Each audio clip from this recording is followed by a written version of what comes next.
Mheshimiwa Spika, mashujaa wote waliopigana vita ya Kagera na waliostahili malipo ya vinua mgongo na pensheni walikwisha lipwa na wengine wanaendelea kulipwa kwa mujibu wa sheria ya pensheni ya vinua mgongo ya mwaka 1966 ikiwemo pia malipo ya ulemavu na ustaafu.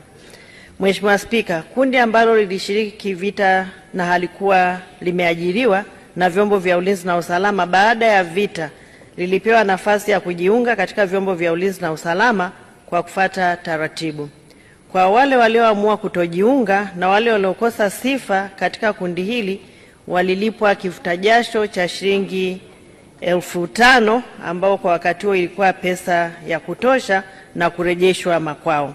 Mheshimiwa Spika, Wizara imekuwa ikikabiliana na changamoto mbalimbali kuhusiana na maveterani wa vita vya Kagera. Miongoni mwa changamoto hizo ni madai ya maveterani hao kuingizwa katika daftari la pensheni licha ya kuwa baadhi yao hawakidhi vigezo kwa mujibu wa sheria, madai kuwa pensheni ni ndogo na maombi ya kupewa bima ya afya.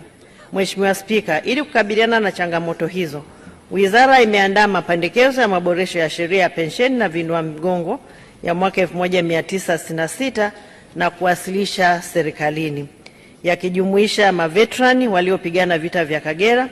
Aidha, Wizara imewasilisha serikalini mapendekezo ya kuona uwezekano wa kuwaingiza maveterani waliopigana vita vya Kagera kwenye utaratibu wa bima ya afya. Mheshimiwa Spika, naomba kuwasilisha.